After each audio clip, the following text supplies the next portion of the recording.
தேர்ந்தெடுக்கப்பட்டவர்கள் இவர்கள்தான் கடவுளுடைய உரிமை சொத்தாகவும் பங்காளிகளாகவும் இருக்கின்றார்கள். அல்லேலூயா. திருப்பி சொல்லுங்க. இந்த தலைப்பாளர்களுக்கு என்று சிறப்பான ஒரு அந்தஸ்தை கடவுள் ஏற்படுத்தி வைத்திருக்கிறார். கடவுளால் தேர்ந்து கொள்ளப்பட்ட மக்களுக்கு என்று, கடவுளுடைய தலைப்பேரானவர்களுக்கு என்று சிறப்பான ஒரு அந்தஸ்தை ஏற்படுத்தி வைத்திருக்கிறார். அதை நாம் வாசிக்கின்ற பொழுது இணைச்சட்டம் 21 அதிகாரம்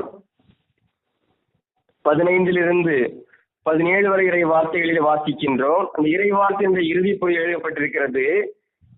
தன்னிடம் உள்ள சொத்துக்களில் அவனுக்கு 2 பங்கு கொடுக்க வேண்டும். யாரெல்லாம் தலைப்பேரானவர்களாக தேர்ந்தெடுக்கப்பட்டிருக்கிறார்களோ, ஒரு குடும்பத்தினுடைய மூத்த தலைமகன் கடவுளுக்குரியவன், அவன் தேர்ந்தெடுக்கப்பட்ட மகனாக இருக்கின்ற பொழுது அவனுக்கு தந்தையுடைய சொத்துக்களில் 2 பங்கு கொடுக்கப்பட வேண்டும் என்பது பழைய ஏற்பாட்டுடைய நியமமாக இருக்கிறது.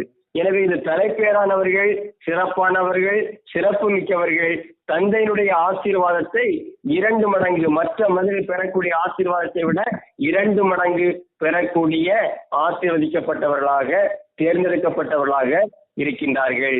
இவர்கள் தான் தேர்ந்தெடுக்கப்பட்டவர்கள், தலைப்பேரானவர்கள்.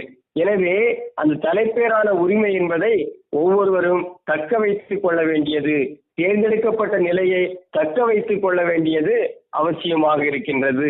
தொடக்க நூல் 25 அதிகாரம் 29 முதல் வாசித்து பார்க்கின்ற பொழுது, ஒரு நாள் யாக்கோபு சுவையான கூழ் சமைத்துக் கொண்டிருந்த பொழுது ஏசா களைத்து போய் திறந்த வெளியிலிருந்து வந்தான். அவன் யாக்கோபிடம், நான் களைப்பா இருக்கிறேன், இந்த செந்நிற சுவையான கூழில் எனக்கு கொஞ்சம் கொடு என்றான். அவனுக்கு ஏதோம் என்னும் பெயர் வழங்கியதற்கு இதுவே காரணம். யாக்கோபு அவனை நோக்கி, உனது தலைமகன் உரிமையை இப்போதே எனக்கு விற்றுவிடு என்றான். அவன், நானோ சாக போகிறேன், தலைமகன் உரிமையால் எனக்கு என்ன பயன் என்றான். யாக்கோபு, இப்போதே எனக்கு ஆணையிட்டு கொடு என்றான். எனவே ஏசா ஆணையிட்டு தலைமகன் உரிமையை யாக்கோபுக்கு விற்றுவிட்டான். யாக்கோபு ஏசாவுக்கு கொஞ்சம் அப்பமும் சுவையான பயிற்றங்கூழும் கொடுக்க அவனும் தன் வழியே சென்றான். அல்லேலூயா.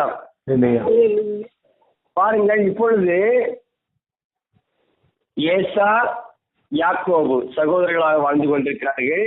இந்த ஏசா தான் தலைமகன் உரிமையை பெற்றுக்கொள்ள வேண்டியவன், அவன்தான் அதற்காக அழைக்கப்பட்டவனாக இருக்கின்ற பொழுது, கடவுளுடைய திருவுளத்தின்படி யாக்கோபை கடவுள் தேர்ந்தெடுத்திருக்கிறபடியினாலே இங்கே ஒரு சம்பவம் நடைபெறுகின்றது.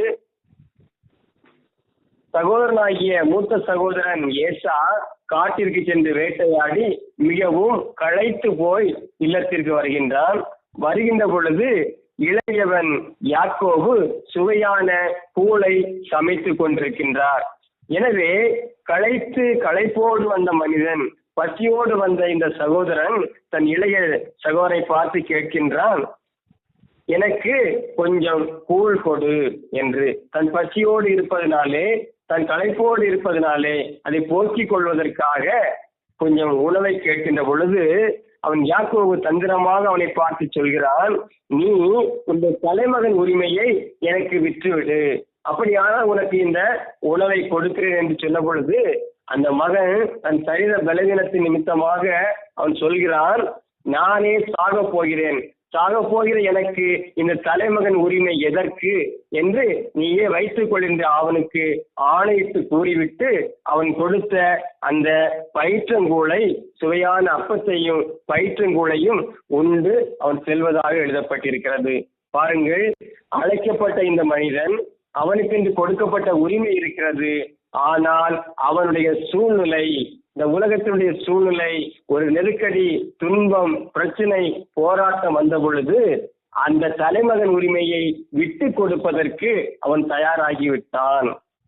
அவனுக்கென்று கடவுள் வைத்திருந்த அந்த உரிமையை அவன் இழக்க துணிந்து விட்டான். துன்பங்கள், பிரச்சனைகள், போராட்டம் வந்த பொழுதும் தன் உரிமையை காத்துக்கொள்ள வேண்டும் என்று அவன் எதிர்த்து நிறுத்தவில்லை, மாறாக விழுந்து விடுவதை பார்க்கின்றோம். இது நம் ஒவ்வொருவருக்குமான ஒரு படிப்பினையாக இருக்கிறது. நாம் கடவுளால் தேர்ந்து கொள்ளப்பட்டிருக்கிறோம், கடவுளுடைய தலைப்பேரான பிள்ளைகளாக ஆக்கப்பட்டிருக்கிறோம், கடவுளால்